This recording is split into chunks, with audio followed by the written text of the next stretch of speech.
today sa ating lahat. Welcome back naman po sa aking YouTube channel, ang J Solis TV. So ngayon nga guys is meron pumunta dito sa shop ko na naghahasa ng mga talim ng cut-off pang aluminum. So ito guys, itatry natin kung gaano ba katagal o gaano ba itatagal yung isang hasaan ng cut-off wheel. So ito guys, papakita ko sa inyo kung paano.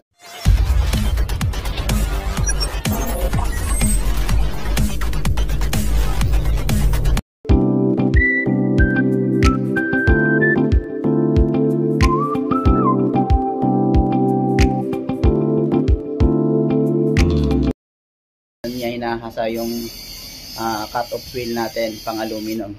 So guys, itatry ko lang din naman to kasi ngayon lang din may dumaan sa fabrication area ko dito sa San Jose del Monte, Bulacan.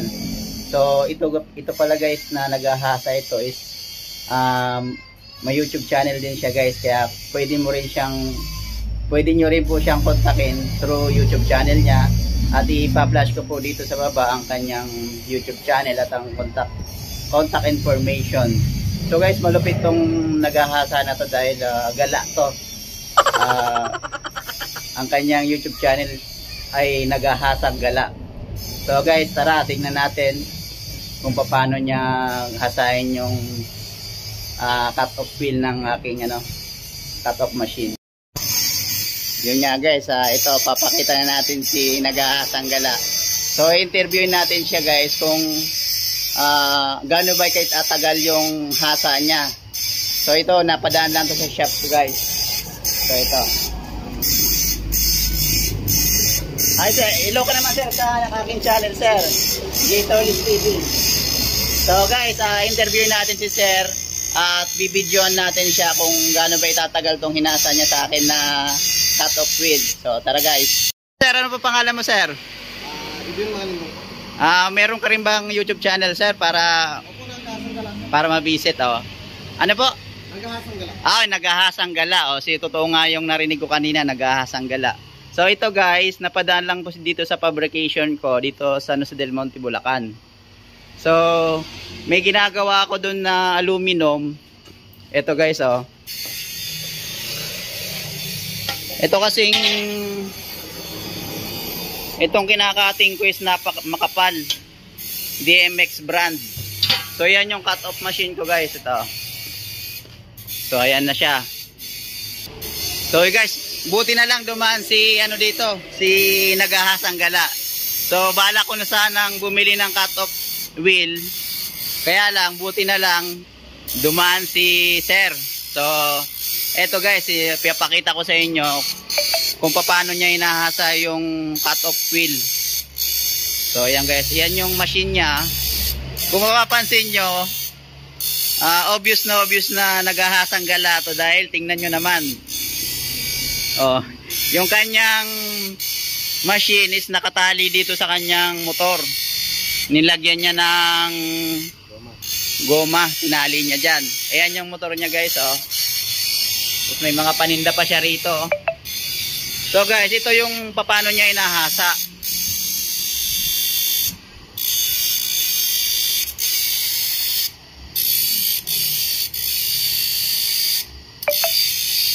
Abutin nito sir, mga 6 na buwan. So, ilang buwan sir abutin niya sir kung nagpahasa ako? Siguro sir, abutin ko tayo ng mga 6 na buwan sir. So, 6 na buwan. So, kung 6 na buwan tatagal tong hinasa ni sir, so kung bumili ako ng bago, malaki pala matitipid ko. Pero ito guys, dahil first time ko lang din naman, itatry ko lang din.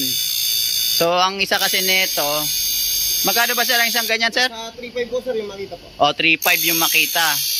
So balak ko sana kanina bumili na. So nagkataon lang na buti na lang napadaan si sir. Buti na lang napadaan yung naghahasang gala.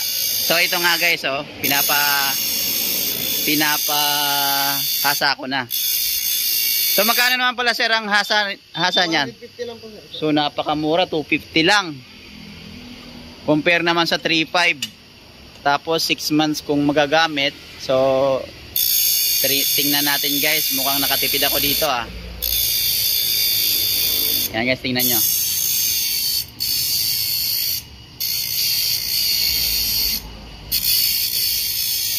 Labas loob po nga sa natin sir. So ito pala, labas loob ang hasa nito. Hindi lang dun sa loob. Yan.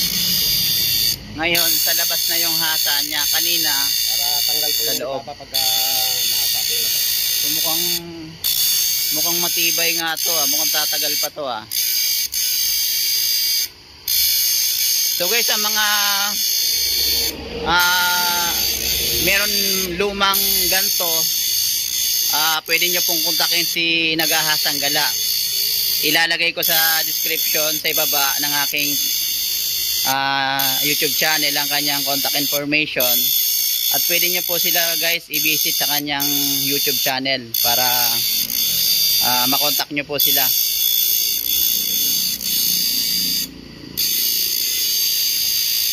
Oh, kaya rin pala yan. Ang dami ko nang na ganyan pag ano na. Tapos nyo na po. Oh, Kaya naman po sir, pagka nakasapi natin, parang parang bago na. bago na rin. May bumibili sa akin niya, ay binibigay ko nga lang eh. Ginagawang tari ng manok. Eh ngayon na-discover ko na, hindi ko nabibigay.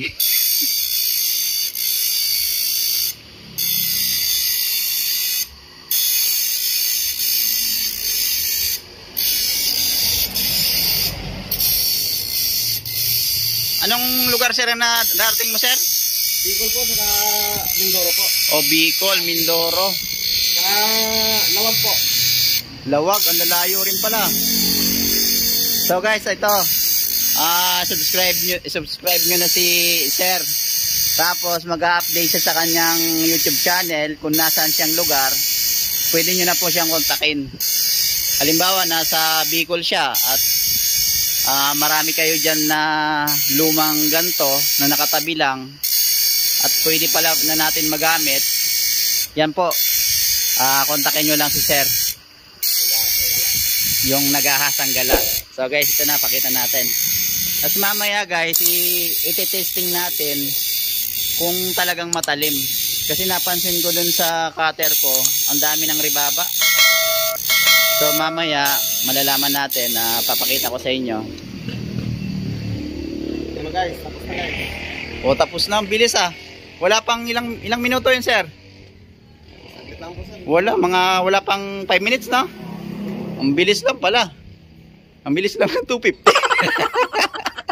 Pero tingnan natin guys kung makakatipid naman sa 250. Kung makakatipid naman ako, 3.5 ang isa nito. Magamit ko ng 6 months to. Pwede na, isang project lang to guys. Bawing-bawi na ako. So ito na guys, ipapakabit na natin kay sir para masubok natin. At itatry natin dito sa ginagawa ko na aluminum. Makapal pa naman tong ginagawa ko. Ito guys oh. Ang kapal nito is 1.4 mm. So talagang saktong-sakto yung dating ni sir na Nagahasang Gala. Ito na. Na-save yung 3.5 ko guys. So titingnan natin, isusubok natin sa aluminum na makapal. Kuha tayo ng makapal dito. Tingnan natin tong pinagmamayabang ni Nagahasang Gala. Kung mukhang nawala pa ang tornilyo natin. Ayun, nakita. So tatry natin.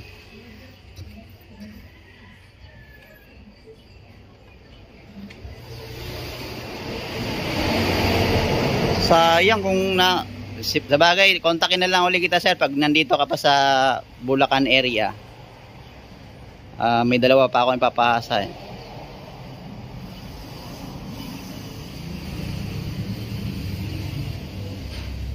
Mukhang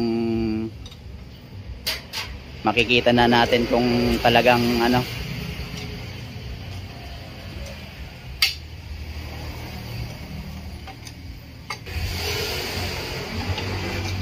So yan guys, malapit na. Matitesting na natin tong inasa ng Nagahasang Gala. So guys, sa mga taga San Jose del Monte, Bulacan pala, saktong-sakto. Align mo maayos sir para hindi lumipad. So sa mga taga San Jose del Monte na mga katropa natin na nag-aluminum, ito guys si sir. Kung nanonood kayo ngayon,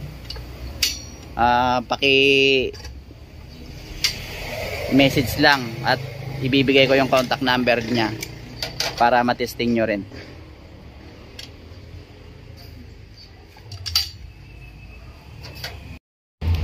So guys, ito nga iti-testing na natin. So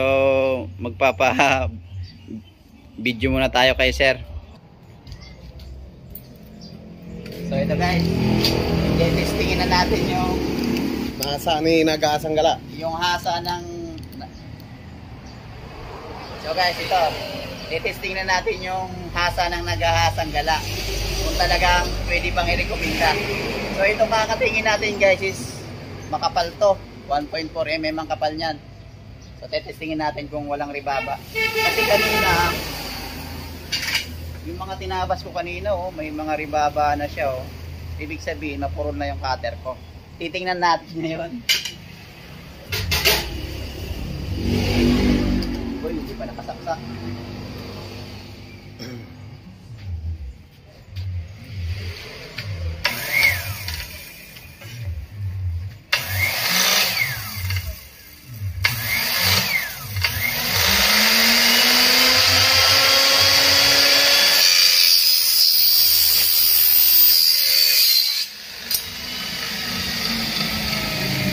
Sir, parang bago sir.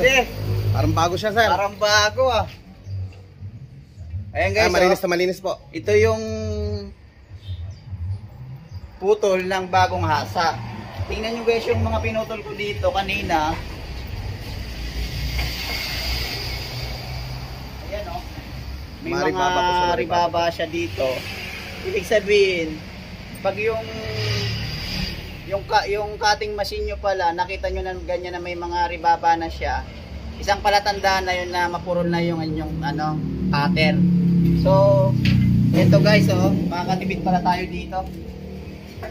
I-testing natin ulit, baka mamaya nadaya tayo. Okay, baka mamaya na-scam tayo ni nag-ahasang gala. Wala pa naman tayong contact number dito. Pero hingin natin guys para i-try nyo rin siya. Makakatipid kayo guys, 250 lang. 2 putol lang. No.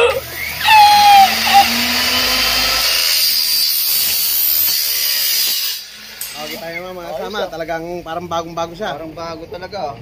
Nawala na po yung ingay niya sir. Wala na yung ingay. Kanina ang ingay.